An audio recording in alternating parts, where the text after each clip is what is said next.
रात्रि सोते हुए गोस्वामी जी को छोड़ के वो अपने मायके चली गई, 5 साल हो गए, जाने ही नहीं देते। तो विरह व्याकुल होकर के जब नदी पार की, पहाड़ पर चढ़ गए, कांटे लगे हैं, सर्प से रस्सी बना करके पार कर रहे हैं, एक शव को नाव बना करके नदी पार कर रहे हैं। जैसे ही पहुंचे अपनी पत्नी के पास, इस बुरी हालत में जब गोस्वामी जी को देखा, दुर्गंध आ रही है शव की। बोले दुर्गंध कैसी? बोले वो नदी पार कर रहा था ना, नाव नहीं थी, रात का समय, एक शव बहता हुआ आया, उसी से ही पार हो गया। आज की कन्या होती तो क्या बोलती, कितना एफर्ट किया मेरे लिए। पहाड़ पे चढ़ना था, रस्सी नहीं थी तो सर्प को रस्सी बना के चढ़ गया। लेकिन क्या कहती हैं गोस्वामी जी की पत्नी, इतना परिश्रम, इतनी व्याकुलता, इतनी तत्परता, इतनी बेचैनी अगर राघव जी से मिलने की होती तो आज राम जी मिल जाते आपको। इस हाड़ मांस के पुतले के लिए इतने व्याकुल हुए आप।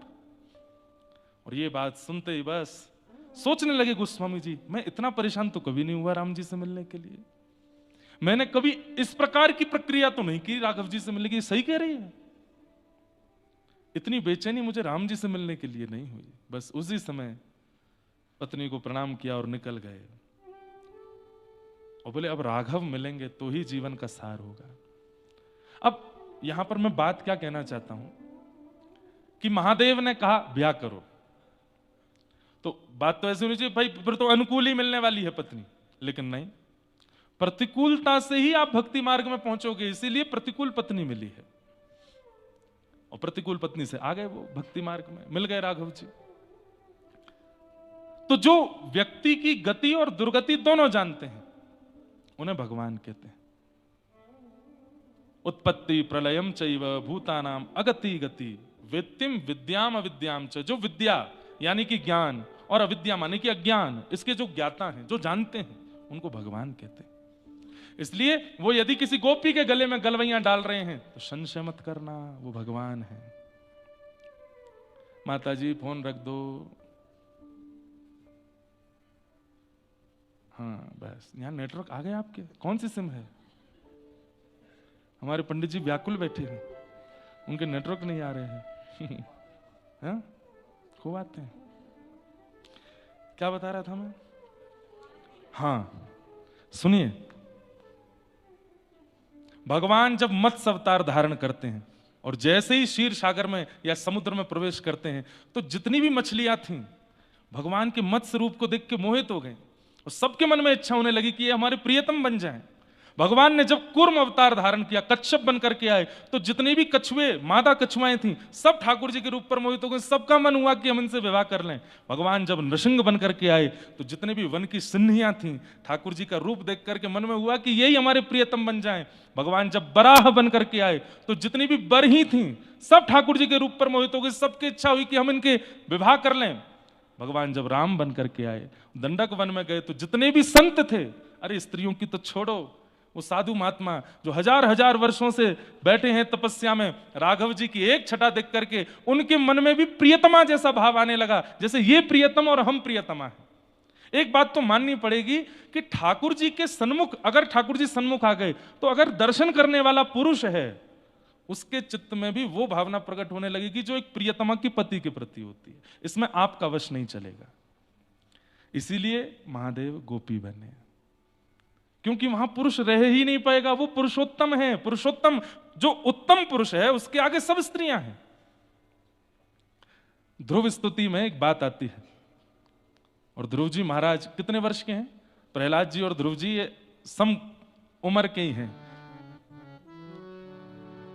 ध्रुव जी महाराज भगवान का प्रथम दर्शन करते हैं, 4 वर्ष के हैं ध्रुव जी, और पहली बार श्री हरि को सन्मुख देख करके क्या कह रहे हैं वो सुनने लायक बात है। मुझे इतनी प्रिय लगती है ये बात।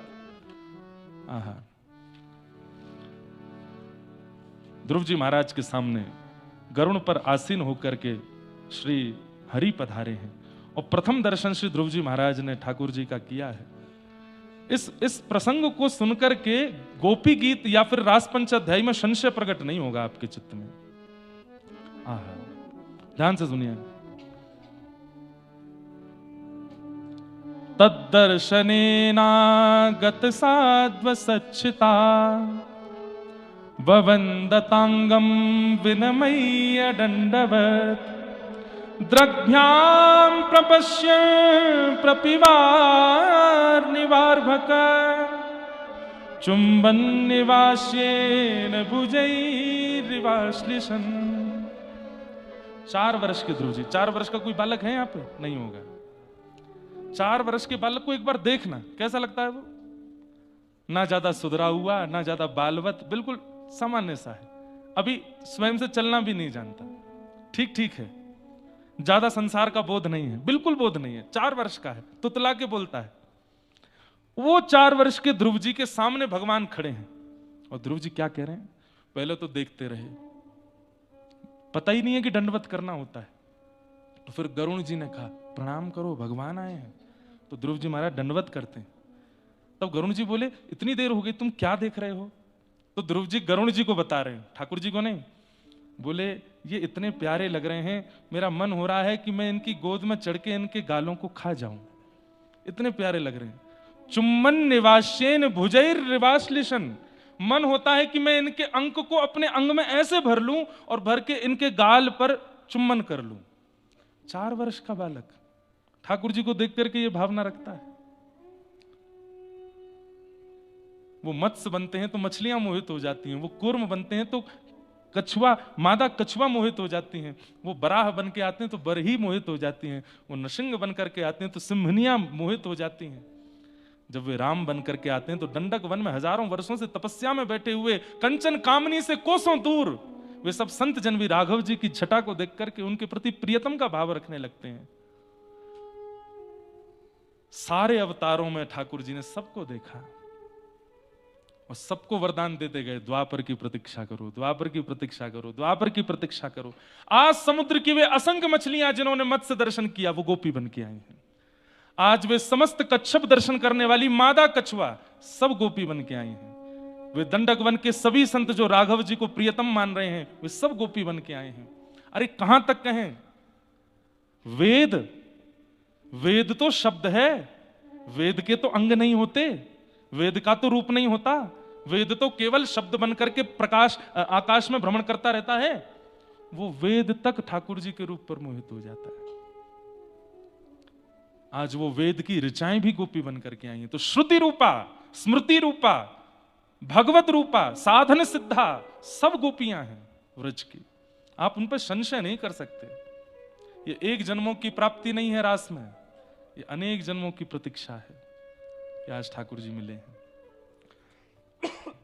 भगवत दर्शन का फल क्या है? मुक्ति। वो सारी मछलियां मुक्त होकर गोपी बन के आई हैं, सारी कच्छपियां मुक्त होकर के गोपी बन के आई हैं, नृसिंह दर्शन करके सिंहनियां आज गोपी बन के आई हैं। और मैं अगर ये बात कह रहा हूं कि कच्छप रूप पर केवल कच्छपियां ही मोहित हो रही हैं तो भी मैं गलत हूं।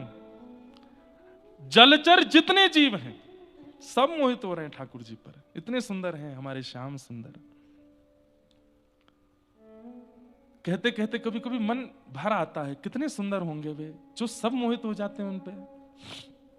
आज वे सब गोपियां बन करके आई हैं और उन सबको ठाकुर जी ने आज्ञा दी थी कि मैं मिलूंगा। कब मिलोगे? बोले शरद पूर्णिमा की रात्रि को। शरद की रात्रि को? अच्छा। अब यहां एक बड़ी गुप्त कथा है, सुनो।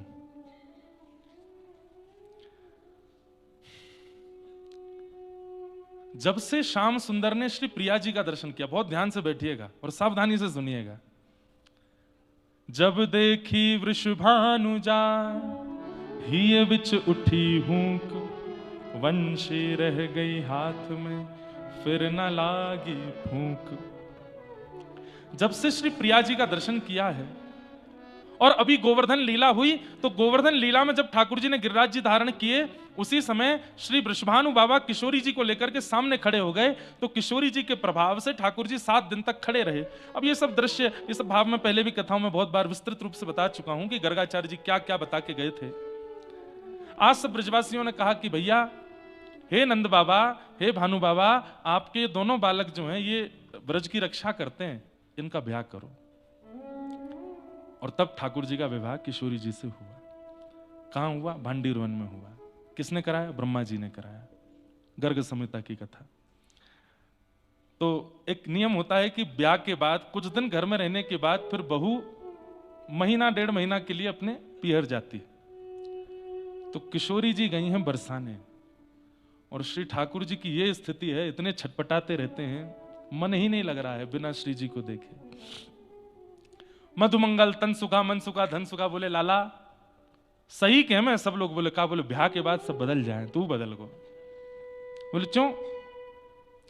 इतनो आनंद करवे वारो, इतनो मचलवे वारो, ऐसे उछल उछल के खेलवे वारो, पूरे दिन गुम सुमसो बैठो रे, का है गो? अरे ना कछु ना है। बोले ना बता ना लाला। बोले श्री जी के दर्शन की इच्छा है रही है, मैं कहा करूं, ये तो ब्याह है कि भी वियोग खत्म नहीं है रो है, 1.5 महीना को काय को चली गई है अपने बरसाने। तो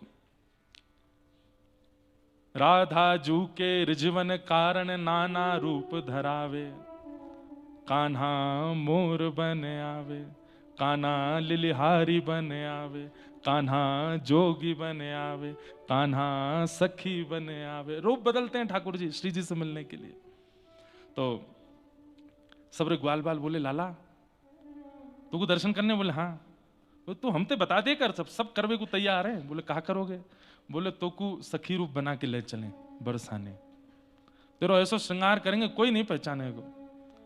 वैसे तो लाला तेरा अधिकार है, तेरा ब्याह है गयो है, तू तो वैसे भी अपने प्रकट रूप में जा सके। ठाकुर जी बोले ना मुझे कुछ शर्म आवे, ऐसे जाऊंगा फिर मैं बात बने, और फिर बात बनती बनती नंदगाम यशोदा मैया को पता चलेगी तो वो अलग कहेंगी, अच्छा मैं मिल के आयो बहुते नेक ना रुको जा रहा तो पे घर पे।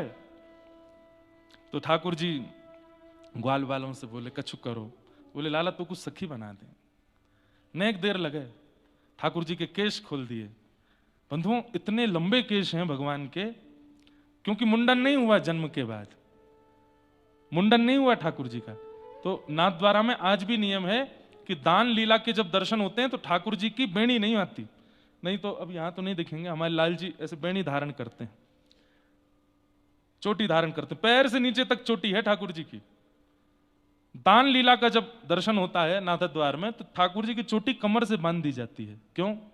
क्योंकि मक्खन चुरा के भागेंगे, तो भागते हैं वाके 10 सेकंड बाद चोटी उठती है ठाकुर जी की, इतनी लंबी है। तो उसको ठाकुर जी कमर पर बांध के चलते, कहीं गोपी पकड़ नहीं ले, पीछे से चोटी पकड़ ले, भाग कहां भागे वो।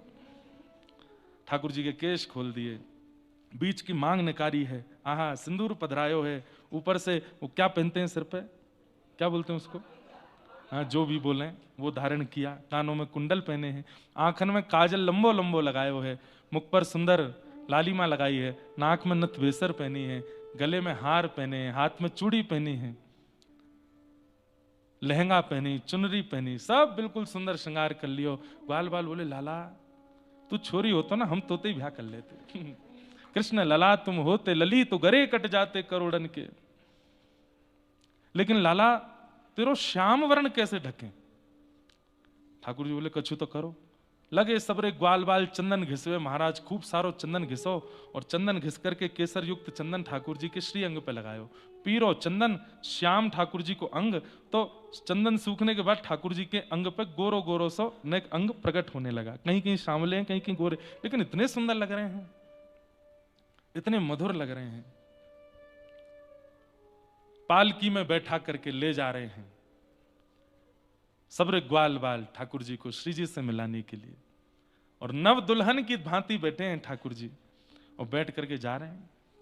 जैसी बरसाने पहुंचे, अपने घूंघट में से जैसे ही अटारी देखी है श्री जी के भवन की, ठाकुर जी भाव विह्वल हो गए। किशोरी जी के दर्शन नहीं हुए, इतने दिन हो गए, व्याकुल हो रहे हैं, इतने भाव विह्वल हो गए कि यहां श्री जी विराज रही है, कितना भाग्यशाली ये भवन है, यहां में मेरी श्री जी रह में। जैसे ही भाव विह्वल हुए तो नेत्रों से अश्रु गिरने लगे। अश्रु पहुंचवे के चक्कर में यहां तो चंदन छूट गो, यहां तो चंदन छूट गो। मधुमंगल आदि ने जैसे देखे तो ठाकुर जी फिर से श्याम वर्ण के गए। अरे लाला रो काई को रोए, ऐसे रो जैसे नई बहू विदाई हरी हो, काई को रो रहा है? अरे ना बरसाने आए गए ना, या बरसाने के कण कण में श्री जी के चरणारविंद अंकित हैं, तो वो सोच करके मुंह को विरह है गो। अब क्या करूं, सबरी गोपी तो पहचान जाएंगी। वो लाला तो ऊंचो घूंघट कर ले। सो ठाकुर जी ने ऊंचो घूंघट कर लियो, हाथों पे तो अभी भी चंदन है। सब सखियां बोली अरे कौन सी बहु लेके आ रहे हो? बोले नंद बाबा ने भेजी है। बोले नंद बाबा ने? कहां से आई? बोले ऊंचे गांव के बड़े गोप हैं, उनकी बहू है। हम सब नंद बाबा ने आज्ञा करी या जाए कि श्री जी को दर्शन करा के लाओ, तो श्री जी को दर्शन करावे लाए हैं। अच्छा, मुख तो दिखाओ या को। बोले वो पतिव्रता नारी है, पति के अलावा कोई को मुख ना दिखा, हमने ना देखो को मुंह, तुम्हें दिखावेगी? ज्यादा से ज्यादा श्री जी को दिखावेगी और कोई को नहीं। सब गोपी बोली यहां से आगे आप लोगों का प्रवेश नहीं है, लाओ पालकी हम उठा में। सब ग्वाल वाल छोड़ दिया। अब ललिता विशाखा आदि सब सखियां पालकी में लेके ठाकुर जी को भीतर पहुंची, अंतःपुर में पहुंची। श्री जी बोले अरे ये तो कोई बड़ी सुंदर गोपी आई है, बड़ी सुंदर साज श्रृंगार किए न, मुख तो दिखाओ। तो ठाकुर जी अपने घूंघट पकड़ के सिर हिलामे। बोले क्यों? तो ललिता विशाखा को इशारों करें, बोल भी नहीं रहे, आवाज से पहचान जाएंगी सबरी। अच्छा इन सबन को बाहर करूं, केवल मुख मुख दिखाओगी? बोले हाँ। जैसे ही सब सखियां बाहर गईं, किशोरी जी आई, आओ मेरे पास बैठो। कौन से काम से आई हो, कहा नाम है तुम्हारो? ठाकुर जी पालकी से उतर के चल रहे हैं तो श्री जी कहें आहा बड़ी मस्तानी चाल है, बड़ी मधुर चाल है। चाल देख करके, ढाल देख करके श्री जी मोहित होती जा रही हैं। अभी मुख नहीं देखा है। जिस भांति से चुनरी पकड़ी है घूंघट की, तो जो हाथों की आकृति है वो भी इतनी सुंदर है, सब कुछ इतना मधुर है। श्री जी के चित्त से कभी श्याम सुंदर विलग नहीं होते, लेकिन आज एक ऐसी सखी आई है कि जिसने श्याम सुंदर के चित्र को चित्त से अलग कर दिया है। श्री जी अब और व्याकुल हो रही हैं देखने को, है कौन ये जो श्याम सुंदर भुला रही है मेरे चित्त से। और जैसे ही घूंघट ऊपर कियो है, किशोरी जी को एक बार को तो ऐसी सुंदरता कि मूर्छा जैसी आने लगी। और जैसे तैसे जब होश में आई, गाढ़ आलिंगन किया ठाकुर जी का। श्याम सुंदर आप आए हैं। ठाकुर जी के नेत्र पुनः सजल हो गए। आप रो क्यों रहे, क्या बात है? विवाह करा दियो सब ब्रजवासी ने, लेकिन फिर भी हमारा वियोग नहीं जा रहे हो। हे श्यामाजू आप चलो ना नंद भवन में, कैसे रहूंगा वहां, मुंह पे रहो नहीं जा रहे, और कितने दिन लगेंगे, और ये वियोग क्यों आवे मेरे जीवन में? ऐसा कोई उपाय बताओ कि आपको वियोग मेरे जीवन से कभी जावे नहीं। गोपियां ही नहीं रोती ठाकुर जी के विरह में, ठाकुर जी भी विरही होते हैं। श्री जी बोली देखो आप अपनी प्राप्ति का कारण स्वयं नहीं बता सकते, आपके भक्त बताएंगे। ऐसे ही मैं अपनी प्राप्ति को कारण स्वयं कैसे बताऊं, वो तो ललिता बतावेगी। नहीं उनको भीतर मत बुलाइए, मजाक बनाएंगी मेरो। ठाकुर जी बोले बुलानी तो पड़ेंगी। श्री जी बुलवाई। ललिता विशाखा भीतर आई, और जैसे ही बगल में बैठे श्याम सुंदर गोपी भाव में श्यामा सखी बन के आए। अब तो ललिता आदि सखियां इतनी भाव विवल दौड़ करके गई, थाल सजा करके लाई। अरे वाह आज तो सखी रूप धारण करके आए हो, बड़े सुंदर लग रहे हो, बड़े प्यारे। आरती करी। श्री जी ने कही शंका को समाधान करो। बोले क्या? ठाकुर जी चाहे कि मेरो वियोग इनको कभी नहीं हो, उसके लिए इनको क्या करना पड़ेगा वो बताओ। ललिता विशाखा बोली अच्छा ठाकुर जी पहले पांव पड़ो ललिता के, पहले हमारे पांव पड़ो, चरण में प्रणाम करो। ललिता जी को प्रणाम कियो, विशाखा को प्रणाम कियो, अष्ट सखीन को प्रणाम कियो। बोले ऐसा कोई अचूक उपाय बताओ कि श्री जी को विरह मोकु को भी होवे ही नहीं। तब ललिता जी बोली प्रेम की स्वामिनी है, महादेव को भी प्रेम वही सिखाती है। ललिता जी बोली आपको एक अनुष्ठान करना पड़ेगा। बोले कौन सा अनुष्ठान? बोले वंशी देवी की आराधना करनी पड़ेगी। बोले कैसी आराधना? बोले नित्य अपने अधर पर धारण करो, अपनी कोमल उंगलियों से उनके छिद्रों को आच्छादित करो, अपनी नाक के मोती से उनके ऊपर छत्र चमर करो, और केवल किशोरी जी को स्मरण करके वंशी बजाओ। महीना डेढ़ महीना तक आपको यही उपासना करनी पड़ेगी, यही आराधना करनी पड़ेगी। इसी आराधना के फल में आपको फिर वंशी देवी की कृपा से श्री जी को आह्लादनी स्वरूप प्रकट होकर के आशीष देगो, तब आपकी आराधना सफल होगी। तब ठाकुर जी ने वंशी देवी के अनुष्ठान किए हैं। एकांत में बैठ करके केवल और केवल वंशी पर राधा नाम ही गाते हैं ठाकुर जी, दिन रात केवल राधा राधा राधा राधा, और उसी भाव से वंशी बजाते हैं। ना गैयाओं के लिए आज वंशी बजी है, ना गोपियों के लिए, ना ग्वाल बालों के लिए, ना यशोदा मैया नंद, आप किसी के लिए वंशी नहीं बजाते हैं। वंशी केवल किशोरी जी, अनुष्ठान चल रहा है ठाकुर जी का। मास पर्यंत ठाकुर जी ने अनुष्ठान किया। राधा नाम में वंशी की ध्वनि जब की है, तब मास पूर्ण होने के बाद किशोरी जी प्रकट हुई और किशोरी जी ने कहा, श्याम सुंदर, आगे की लीला में आपको व्रज से भी जाना पड़ेगा, फिर मेरा वियोग कैसे सहोगे? तब ठाकुर जी भाव विह्वल होकर के चरणों में गिर गए। हे श्यामाजू, आप मेरी आह्लादनी शक्ति हैं, आप चाहें तो मेरे जैसे अनेक निर्माण करके आगे की लीला में भेज सकती हैं। ऐसा कुछ कीजिए ना कि आगे की लीला कोई और करे और मैं सदा आपके पास ही रहूं। किशोरी जी बोली, वो तो संभव होगा, आपका प्रभाव स्वरूप और स्वभाव स्वरूप दो प्रकट होंगे। स्वभाव रूप से आप सदा यही निवास करोगे, प्रभाव रूप से मथुरा द्वारिका की लीला करोगे, लेकिन वह प्रभाव स्वरूप भी मेरे विरह में बहुत व्याकुल हो जाएगा। तब क्या करेंगे? तो बोले, एक ऐसी स्मृति हम प्रकट कर देते हैं जो स्मृति आपके चित्त का कभी त्याग नहीं करेगी और उस स्मृति से मेरा वियोग सदा आपको आनंदित करता रहेगा। और वो स्मृति क्या होगी? बोले, महारास। हम आपके साथ महारास करेंगे और महारास के भाव से आपके चित्त में एक ऐसी स्मृति प्रगाढ़ हो जाएगी, जब जब नेत्र बंद करेंगे तब तब वह महारास की झांकी दिखा करेगी।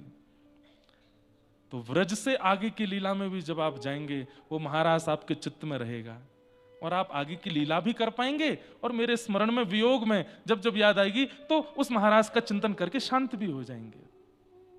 कब करेंगे ये रास? बोले, शरद पूर्णिमा पर। तब किशोरी जी ने ठाकुर जी को वरदान दिया है कि हम आपके संग महारास करेंगे। तब ठाकुर जी को किशोरी जी ने आज्ञा की, जैसे मेरा विरह आपको होता है, आपका विरह भी अनेकों को है, आप भी उन सबको आमंत्रित करो और महाराज में जो भी आपके विरही हैं सबको बुला करके सबके चित्त में यह महाराज की स्मृति स्थापित करो। योग मायाम उपाश्रित, इस प्रकार महाराज की योजना बनी। ये महाराज, ठाकुर जी महाराज के तुरंत बाद कंसवध के लिए निकल जाते हैं मथुरा। क्यों? क्योंकि बिना महाराज की उसकी स्मृतियों को चित्त में लिए द्वारिका नहीं पहुंच पाएंगे, वो कंसवध नहीं कर पाएंगे, महाभारत का युद्ध नहीं करा पाएंगे। एकांत में बैठे बैठे वो स्मरण करते रहते हैं। किशोरी जी ने वरदान दिया है ठाकुर जी को और वंशी देवी की अनुष्ठान से यह वरदान मिला है कि हम शरद पूर्णिमा पर आपके संग रास करेंगे, जिसकी स्मृति सदा आपके चित्त में रहेगी। किशोरी जी यह भी नहीं चाहती कि आगे की लीला ना हो।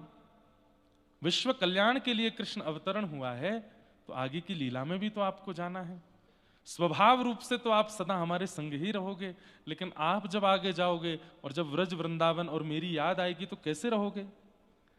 तो व्रज तजने से पूर्व हम महाराज करेंगे और उस महाराज की स्मृति सदा आपके चित्त में रहेगी, आपके सदा चित्त को वो सुख देगी।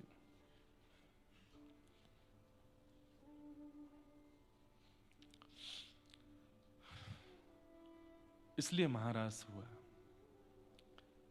ठाकुर जी ने भी विचार किया कि जब मेरी स्थिति किशोरी जी के बगैर ऐसी हो जाएगी तो मेरे बगैर गोपियों की, ब्रजवासियों की स्थिति कैसी होगी। इसलिए कृष्ण प्रेम में जिनके प्राण बसे हैं उन सब गोपियों का चीरहरण किया ठाकुर जी ने। बंधुओं, भागवत को समझने के लिए बहुत समय देना पड़ेगा। कृष्ण लीला को समझने के लिए एक आध साल, 2 साल, 10 साल का क्रम नहीं है। रसिक जनों के संतों में बैठ बैठ करके घिसना पड़ेगा स्वयं को। रसिक जनों की झूठन खा खा करके, उनके प्रवचनामृत को सुन सुन करके, व्रज की बीथी गलियों में घूम घूम करके, तब जाकर के कृष्ण लीला थोड़ी समझ में आनी प्रारंभ होगी। सब गोपियां जाती हैं, कात्यायनी पूजन करती हैं और श्री ठाकुर जी को पति रूप में मांगती हैं। एक दिन ठाकुर जी ने गए और सब गोपियों का चीरहरण किया। चीर लेकर के चढ़ गए वृक्ष के ऊपर। सब गोपियां बोली, श्याम सुंदर ये क्या कर रहे हो आप? ठाकुर जी बोले, मैंने मना किया था ना कि जलाशय में नग्न स्नान नहीं करते। कोई मन चला व्यक्ति वस्त्र लेके चला गया तो तुम लोग मेरी बात नहीं मानती हो, इसलिए करके दिखाया। मेरी जगह कोई और ले जाएगा, क्या करोगे फिर? गोपियां बोली, आज के बाद नहीं करेंगे, हमारे वस्त्र दे दो ना। और ठाकुर जी ने वस्त्र दिए, गोपियां लेकर के चली गईं। लेकिन इस पूरे प्रसंग को लोग समझ नहीं पाए। संशय हो गया ठाकुर जी की कृति पर, ये कैसे कर दिया ठाकुर जी ने। बंधुओं, जीवात्मा और परमात्मा, उनके बीच में कोई पर्दा होता नहीं, और होता है तो ठाकुर जी उसको हटा देते हैं। चाहे वो माया का पर्दा आवे, विषय का पर्दा आवे, वासना का पर्दा आवे, जो भी ठाकुर जी और जीवात्मा के बीच में आता है, ठाकुर जी को यदि वो जीवात्मा प्रिय लग गया तो बीच में जो बाधा होगी वो हटेगी। मूल कारण ये है, ठाकुर जी से कोई छुपा है, सब कुछ ठाकुर जी। और कहीं आप कृष्ण को यदि एक बालक मानते हो, मानव मानते हो, तो जब ठाकुर जी ने चीरहरण किया 6 वर्ष के थे, 6 वर्ष के बालक को स्त्री पुरुष का भेद नहीं पता होता, वो अपनी मां के आगे भी निर्वस्त्र घूम लेता है। संशय करने पर 4 प्रकार के स्वभाव होते हैं, आपका कौन सा है ढूंढ लेना एक बार। मानवों में 4 प्रकार के स्वभाव होते हैं। पहला स्वभाव विरोधी स्वभाव। कौन सा स्वभाव? चाहे जो हो जाए हमको क्या करना है, विरोध। ऐसे लोग, पता नहीं आप लोग ऐसे लोगों के चक्कर में पड़ते हो कि नहीं, हमारे तो पाले पड़ते हैं ऐसों के।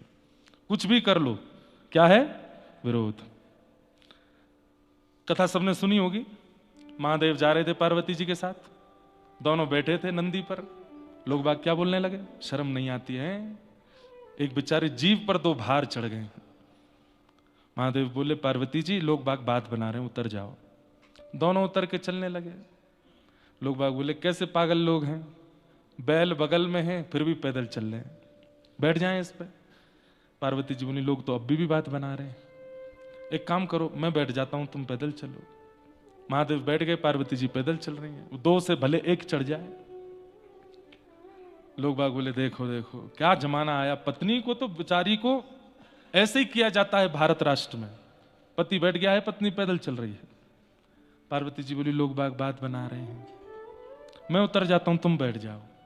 पार्वती जी बैठ गई। लोग बाग बोले, जोरू के गुलाम, खुद नीचे चल रहे हैं पत्नी को ऊपर। महादेव बोले, नीचे उतरो जरा। पार्वती जी उतरी तो नंदी को उठा के सिर पर धर लिया, चलने लगे। लोग बाग बोले, राम राम राम, बताओ सवारी पे बैठ के चलना चाहिए, सवारी को सिर पे लेके चल रहे। महादेव बोले, कहां जाएं, मर जाएं। तो मानव का पहला स्वभाव विरोधी, ये स्वभाव जिसके अंदर आ जाता है वो चाहे जो हो जाए वो विरोध ही करता है। कितना भी अच्छा करने का प्रयास कर लो आप, वो विरोध किए बिना मानेगा नहीं।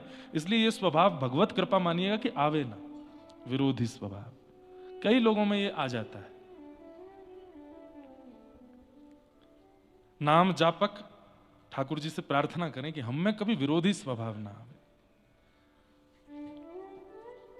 हर बात का विरोध, अच्छा तो विरोध, बुरा तो विरोध, दिन तो विरोध, रात तो विरोध, सब में विरोध। और इन लोगों का व्यसन बन जाता है विरोध करना। ये स्वभाव व्यसन में आ जाता है विरोध करने वाले का, उसको चाहे मारपीट हो जाए उसके साथ तो भी विरोध नहीं छोड़ता, वो विरोध ही करता है। दूसरा स्वभाव होता है बोधि स्वभाव। बोधि स्वभाव व्यक्ति कैसा होता है, वो हर परिस्थिति से सीखता है, चाहे जो हो जाए। मुक्तिनाथ आए तो सीख करके आए। मुक्तिनाथ आने से पहले एक रात्रि नेपाल में या पोखरा में, जोमसोम में कहीं रुको, अचानक से इतने एल्टीट्यूड पे जाओगे, सांस फूले, बोधि स्वभाव। ये तो एक सामान्य बात है, पर परिस्थिति के हर मोड़ से जो सीखे उसको बोधि कहते हैं। ये बहुत अच्छा है, ठाकुर जी को बहुत प्रिय लगता है बोधि स्वभाव वाला व्यक्ति जो हर जगह सीखता है। यहां मैंने ये सीखा, यहां मैंने ये सीखा। श्री दत्त प्रभु 24 अवतार, 24 गुरु हैं उनके, सबसे सीख रहे हैं, सबसे सीख रहे हैं। अरे कबूतर से सीख रहे हैं, जिसको सब उपेक्षा करते हैं उस वैश्या से सीख रहे हैं दत्तात्रेय भगवान। क्या सीखा? बोले मैंने पिंगला नाम की वैश्या से सीखा कि वो रोज श्रृंगार करके बैठती है और प्रतीक्षा करती है कि कोई प्रेमी मेरे से मिलने आएगा, लेकिन रात हो जाती है, कोई मिलने नहीं आता, तो विलक करके अपना श्रृंगार उतार के बैठ जाती है। लेकिन एक दिन उसके मन में आता है कि मैं संसार के लिए इतना श्रृंगार करती हूं, एक बार श्याम सुंदर के लिए करके देखूं। और जब वो श्याम सुंदर के लिए श्रृंगार करती है, वही एक परम साधिका बन जाती है, परम भक्त बन जाती है। मैंने उसको गुरु बना लिया। छोटे बालक से मैंने सीखा, कबूतर से मैंने सीखा, मधुमक्खी से मैंने सीखा, सबसे सीख रहे हैं। इसको कहते हैं बोधि स्वभाव, जो सबसे सीखता है।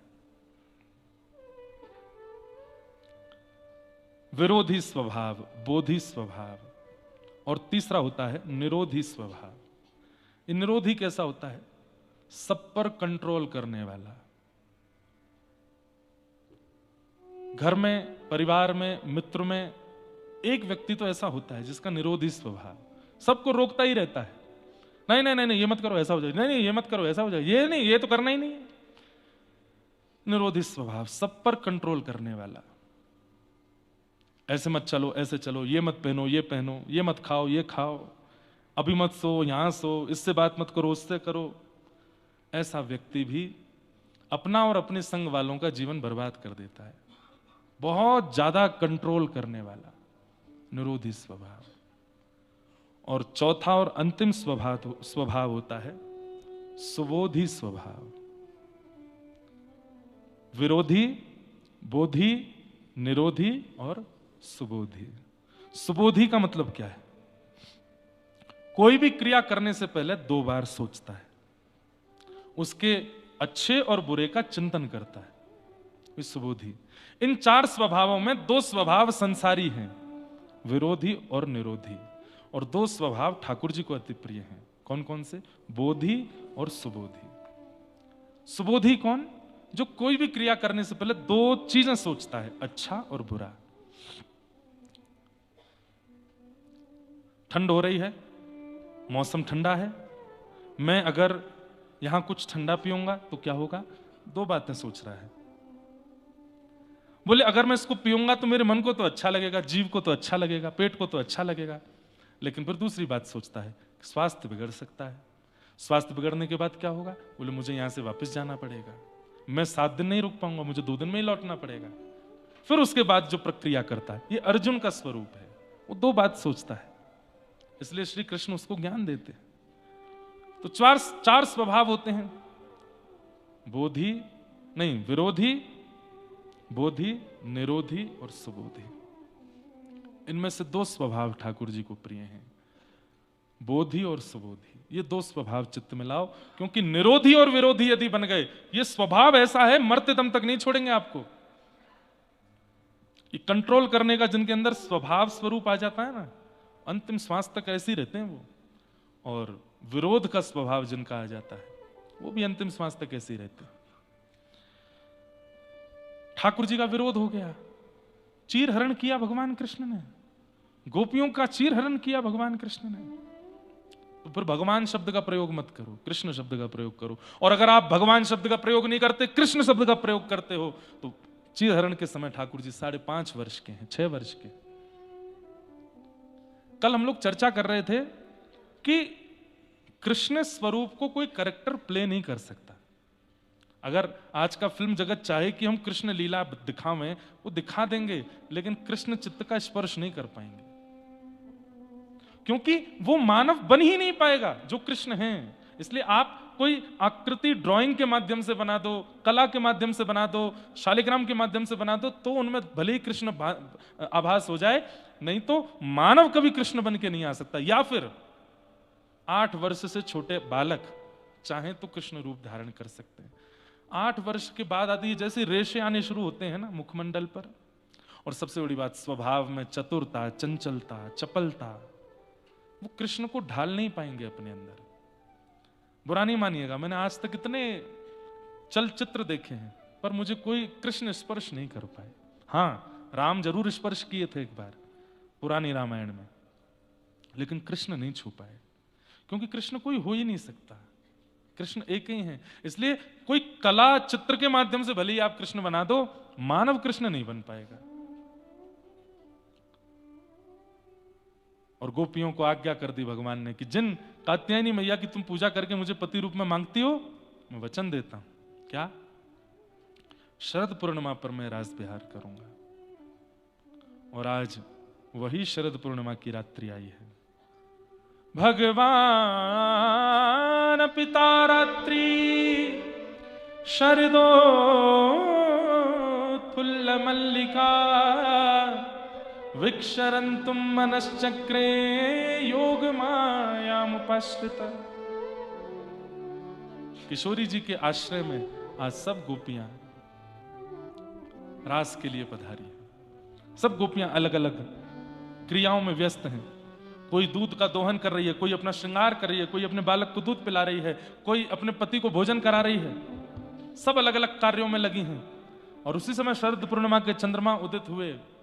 जगऊ कलम बाम दृशाम मनोहरम, जैसे ठाकुर जी ने अपनी वेणु पर अधरामृत का पान कराते हुए जैसे अपने प्राण पिरोए हैं, बाज उठी वंशी वृंदावन में। बंधुओं, आज की वंशी किसी को नहीं सुनाई दे रही, केवल उनको सुनाई दे रही है जो अधिकारी हैं कृष्ण से मिलने के, जो प्रतीक्षा कर रहे हैं युगों युगों से उस प्रियतम की प्राप्ति के लिए। वो जो भी ब्रजमंडल में आए हैं उन सबको वह वंशी सुनाई दे रही है। और जैसी वो वंशी कान में आती है, आज उस वंशी में ध्वनि नहीं है, आज उस वंशी में शब्द है। और वो शब्द क्या कहता है? चल गोपी, कृष्ण तेरी प्रतीक्षा कर रहे हैं, जल्दी चल, देर मत करे। और उसी समय गोपियां अपने सारे काम छोड़ करके दौड़ती हैं कृष्ण मिलन से।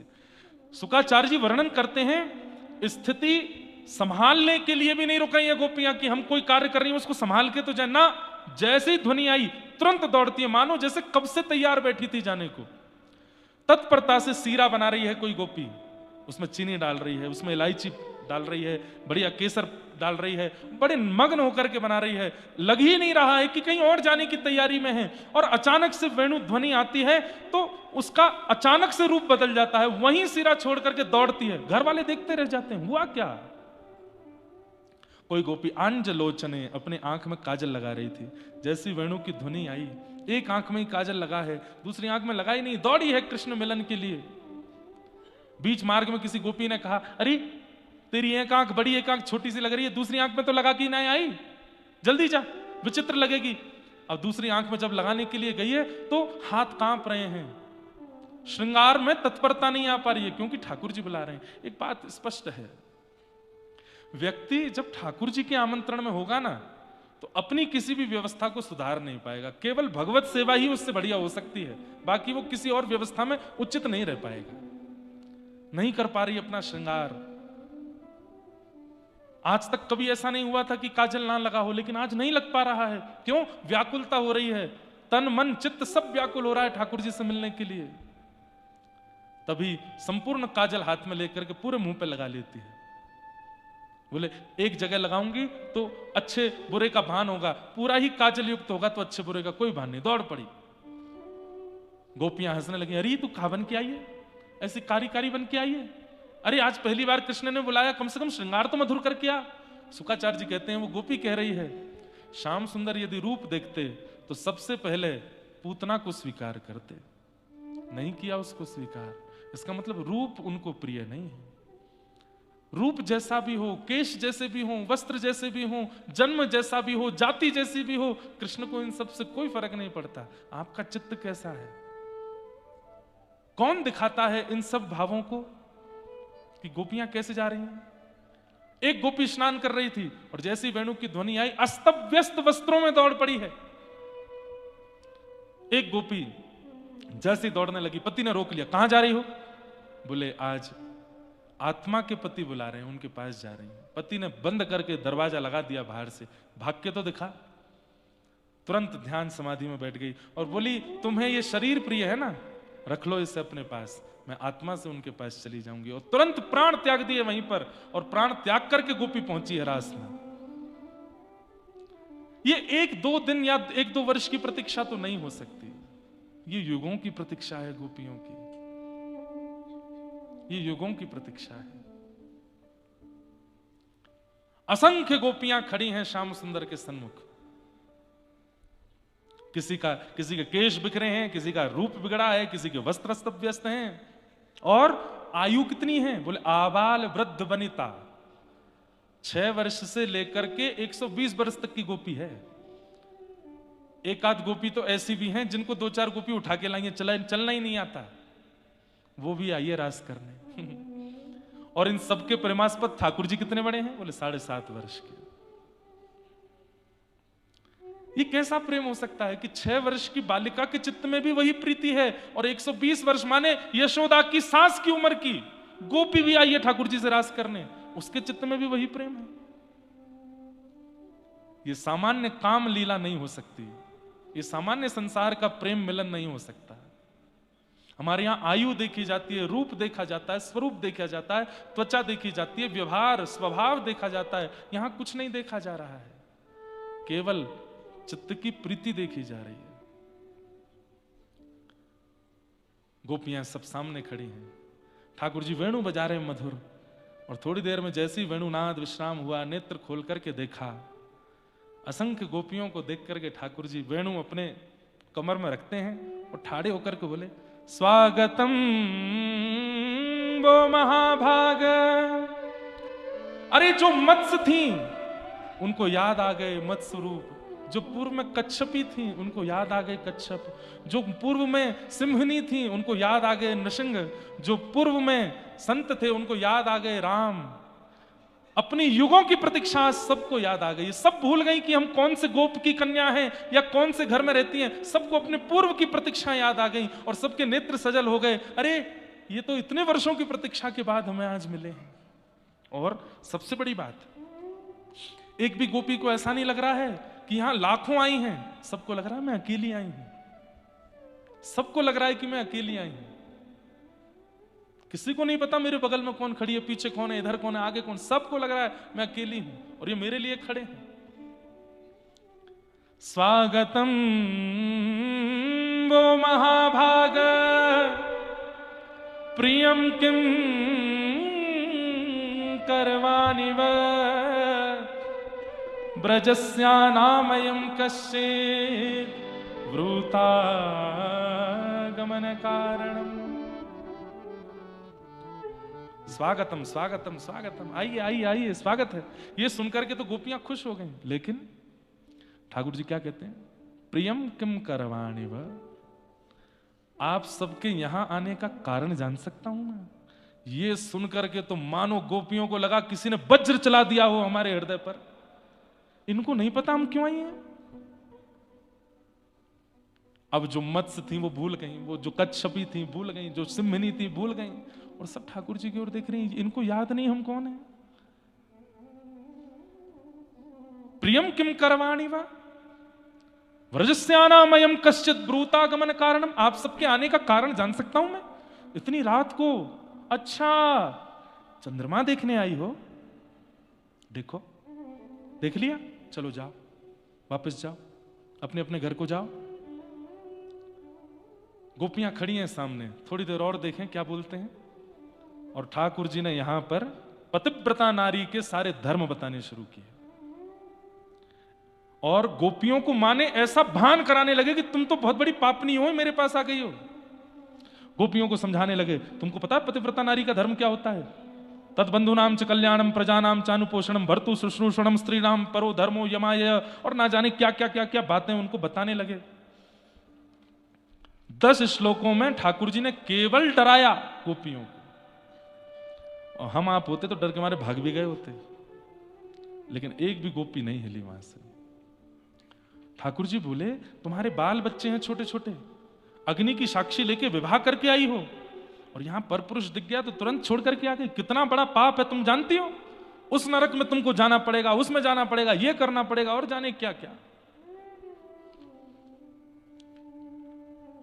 हमारे यहां ना बंधुओं, एक बात मैं कह दूं, बुरा नहीं मानिएगा, समझाने के लिए स्त्रियां ही होती हैं, पुरुष नहीं होते। हर बात में उनको समझाओ, हर बात में उन्हें कहो।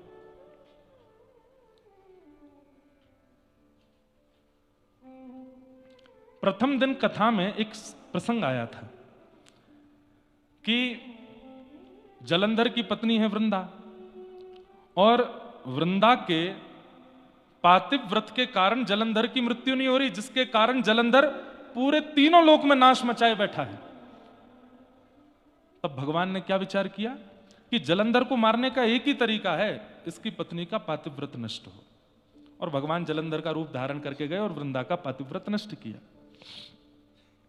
तब वृंदा पूछती है रोते हुए भगवान से कि मैं तो धर्म का पालन कर रही थी जो आपने ही बताया है, पातिव्रत धर्म, और आपने तोड़ दिया।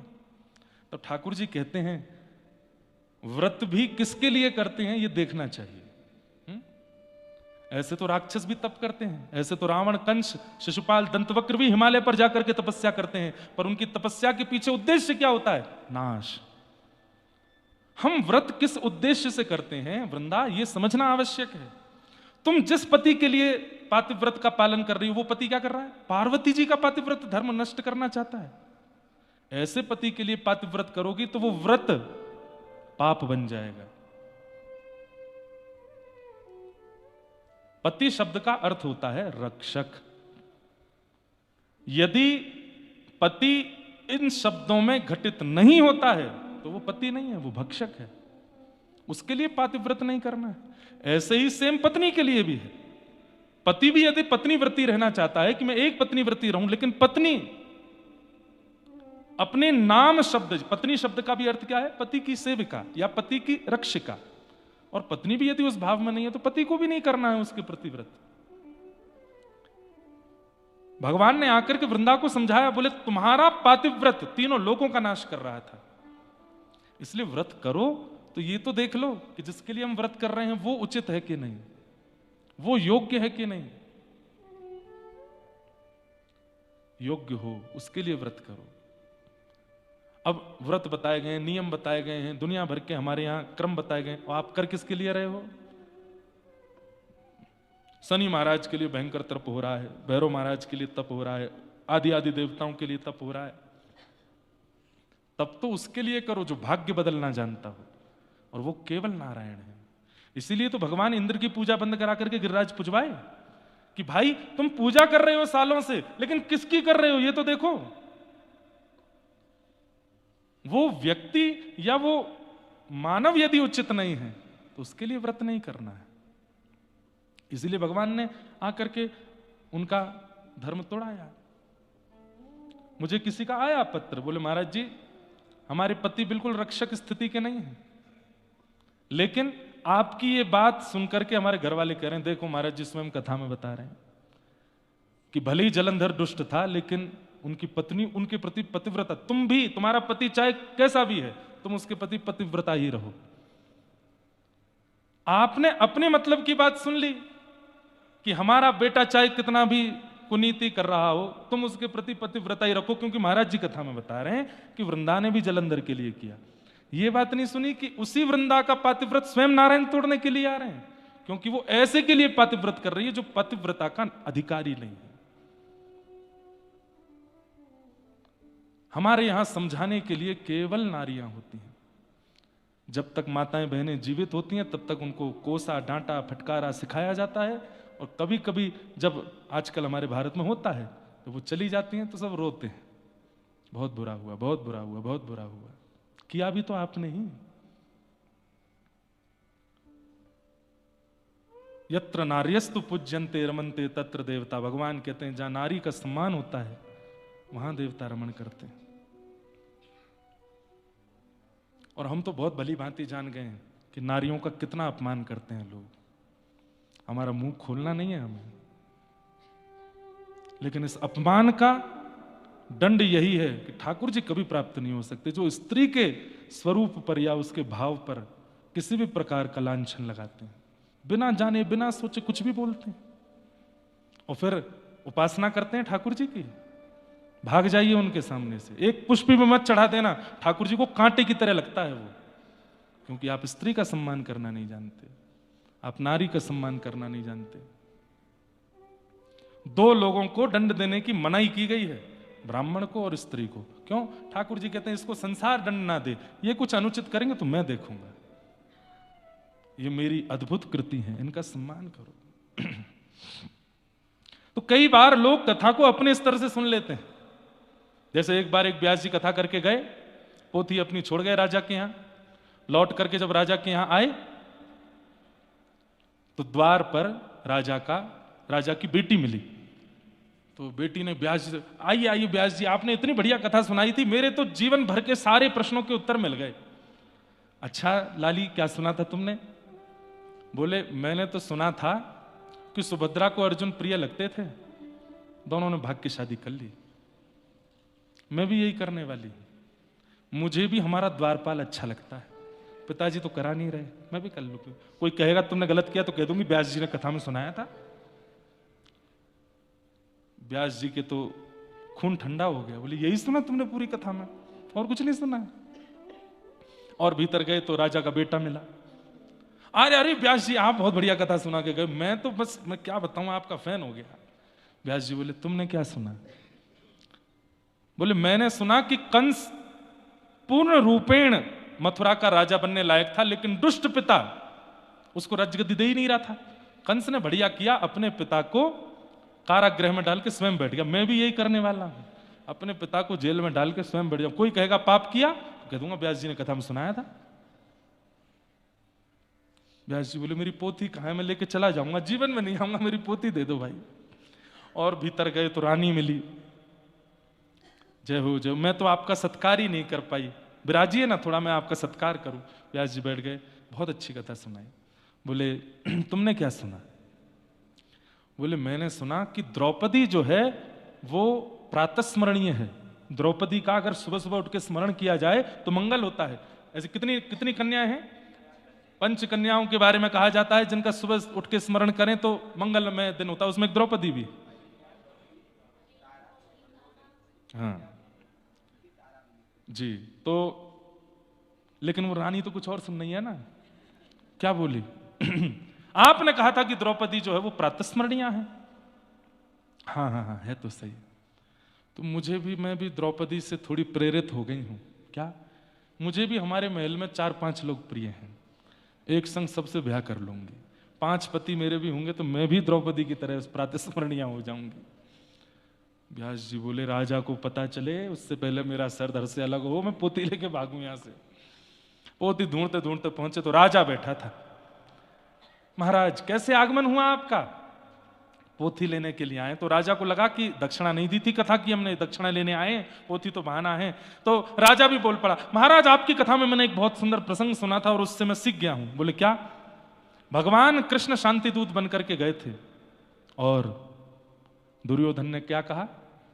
सुच्चग्रैव न दास्यामि बिना युद्धेन केशव, सुई के नोक के बराबर जमीन भी बिना युद्ध के नहीं दूंगा। मुझे पता है आप दक्षिणा लेने आए हैं, मेरी सेना और मेरे साथ युद्ध कर लीजिए और कथा की दक्षिणा ले जाइए। आपने ही कथा में सुनाया था। मुझे नहीं चाहिए दक्षिणा, मेरी पोथी दे दो। तो वो कैसे है, एक पंक्ति बोलते हैं ना, लौट के बुद्धू घर को आए, समझ पड़ी तो लाखों पाए। हाँ जान बची सो लाखों पाए, लौट के बुद्धू घर को आए। पंडित जी पोथी लेके भागे वहां से। तो लोग बड़े विचित्र हैं संसार के, अपनी उपयुक्त बातें सुन लेते हैं और इन्हीं कारणों से रास पंचाध्यायी का बहुत प्रचार नहीं किया जाता। जब भगवान इतनी गोपियों के संग रास कर सकते तो हम इतने अफेयर क्यों नहीं रख सकते? 2-4 दसों से हम भी बात कर लें। बेटा रास से पूर्व ठाकुर जी ने गिरिराज जी भी उठाए थे, तुम भी उठा के दिखाओ। गिरिराज जी से पूर्व ठाकुर जी ने कालिया नाग मर्दन भी किया था, तुम भी एक नाग को पकड़ के दिखाओ। वो नहीं याद आता? रास किया था। 16,108 ब्याह किए तो हम भी 1-2 कर लें, एक घर वाली एक बाहर वाली। नरक में जाओगे घनघोर। और उसमें भी कहीं यमराज ने पूछा और ये उत्तर दिया, यमराज कहता डालो इसको तेल में खोला दो। भगवान का बाप कहता है, लोग बात कहते हैं शंकर जी पीते हैं इसलिए हम भी पीते हैं। महादेव अपना त्रिशूल पहना रहे, बोले आ तू बताएंगे तुझे पीते हैं हम। कहीं नहीं लिखा है, लोग बाग अपने मन से बना देते हैं। तो गलत करना है करो, लेकिन अगर आप कथा का प्रमाण देके गलत कर रहे हो तो आपसे बड़ा पापी कोई नहीं है। और इस पाप का दंड यमराज नहीं देंगे, स्वयं ठाकुर जी आके देंगे। मेरी कथा का इतना गलत अर्थ लगाया तुमने। इसलिए ये प्रसंग मैंने छेड़ा थोड़ा, क्योंकि आज भगवान पतिव्रता नारी का धर्म समझा रहे थे गोपियों को। पतिव्रता नारी ऐसी, पतिव्रता नारी ऐसी, पतिव्रता नारी ऐसी। 10 श्लोकों में केवल पतिव्रता नारियों का वर्णन किया। मैं खुद अपनी कथा में कहता हूं, इस संसार में सबसे बड़ा व्रत यदि कोई है तो वो पतिव्रत और पत्नी व्रत। एक पति के रहो, एक पत्नी के रहो, लेकिन पति पति शब्द का पालन करने वाला हो और पत्नी पत्नी शब्द का पालन करने वाली हो। यदि ऐसी नहीं है तो फिर उस व्रत का क्या फायदा? औरों के चित्त में जो आपको यह व्रत करता हुआ देखेंगे, जब वे आपके उस जिसके लिए आप व्रत कर रहे हो उसको देखेंगे तो क्या मन में विचार करेंगे? इसलिए पतिव्रत पत्नी व्रत करने वाला एकादशी ना भी करे तो भी चलेगा, ठाकुर जी उसी से प्रसन्न हो जाएंगे कि एक ही का है। लेकिन कम से कम वो व्यक्ति उस स्वभाव का तो हो।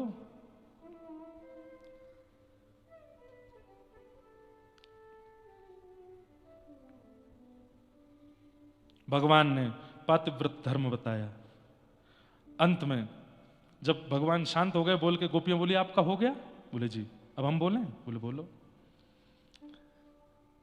मैवं विभोर्हति भवान गदितुम निशंसम। इसको भागवत में ना सप्त प्रकट गीत हैं और सप्त अप्रकट गीत हैं। मैं सप्त प्रकट गीतों पे तो एक बार कथा कोविड में कर चुका हूं। रुद्र गीत, वेणु गीत, गोपी गीत, भ्रमर गीत, युगल गीत, ऐल गीत और भिक्षुक गीत, ये सप्त प्रकट गीत हैं भागवत के। इन पर कथा एक बार हम कर चुके हैं। भागवत में सप्त अप्रकट गीत भी हैं जो प्रकट नहीं है। उनमें से एक गीत ये है, इसको कहते हैं प्रणय गीत। ये गोपियां गा रही हैं। क्या कह रहे हैं? जब भगवान ने कहा पतिव्रता नारियों के धर्म ये होते हैं, तुम सब पाप कर रही हो मेरे पास आकर के, तब ठाकुर जी को गोपियां उत्तर देती हुई कहती हैं कि मैवं विभोर्हति भवान गदितुं निशंसं संत्यज्य सर्व विषया स्तव पादमूलम्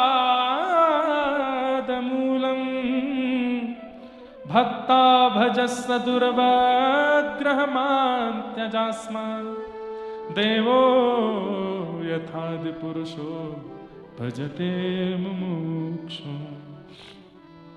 हे नाथ, भात और भक्त इन दोनों की एक ही राशि है, इसलिए दोनों की बनने की प्रक्रिया बिल्कुल एक जैसी है। कितनी अच्छी उपमा देती हैं गोपियां भक्तों के लिए। बोले जैसे भात बनता है वैसे ही भक्त बनता है। भात कैसे बनता है?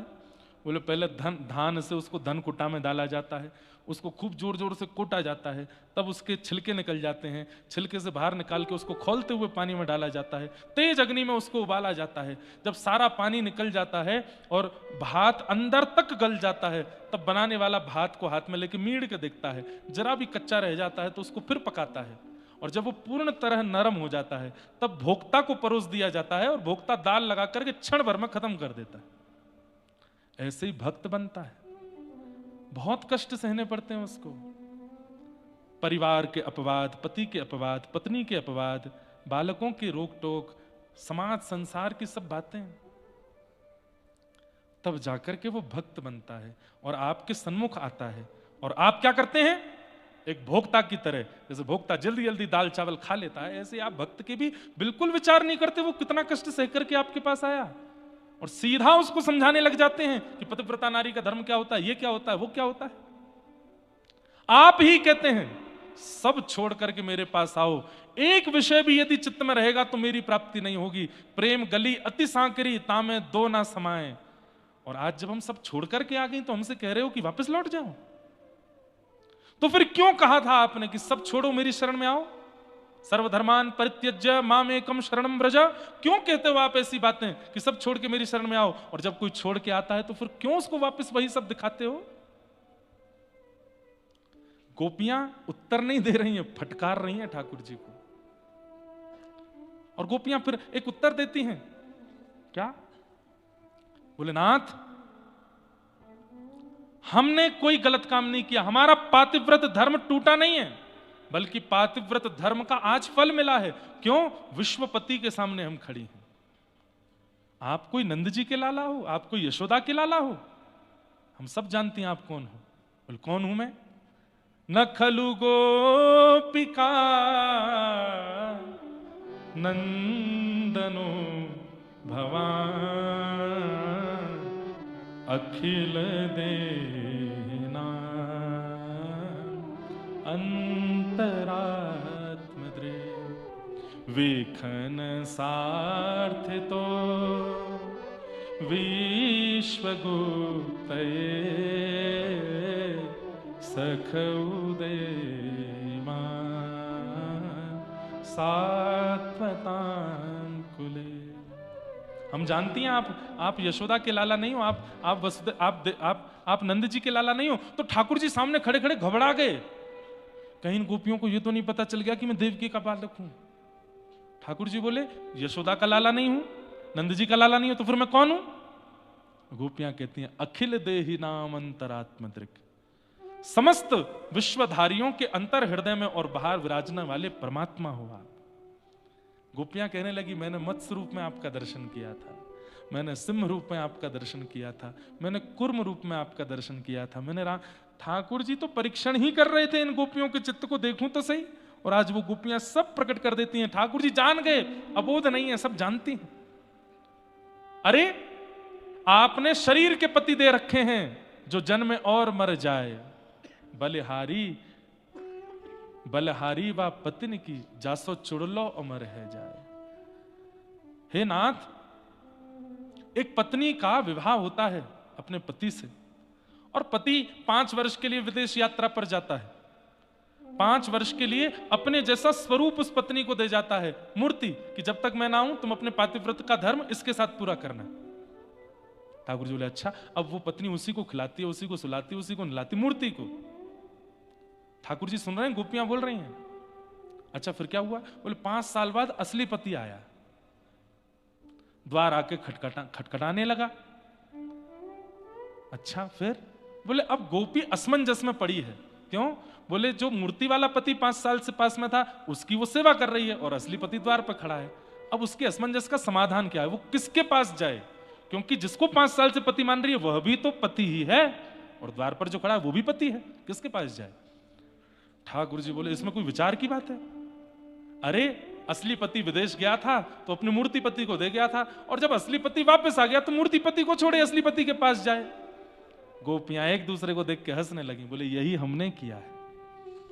आप हमको मूर्ति वाले पति दे के गए थे, मूर्ति वाले पति दे करके हमको बोल के गए इनके चरण धोया करो, इनके चरण दबाया करो, इनकी बात माना करो, इनके संग रहा करो, इनको खिलाओ पिलाओ धुलाओ सब करो।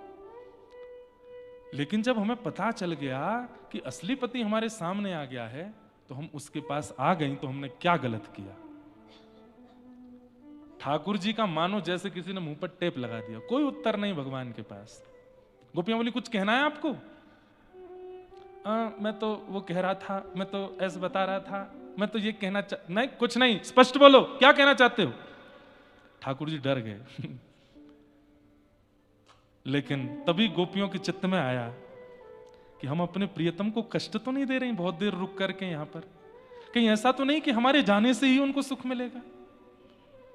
तो गोपियां तुरंत करुणा में आ गई, नेत्र सजल हो गए। वो बोले श्याम सुंदर हम चली जाएंगे, हमारे प्रेम को आप सामान्य स्त्रियों के जैसा मत समझिए।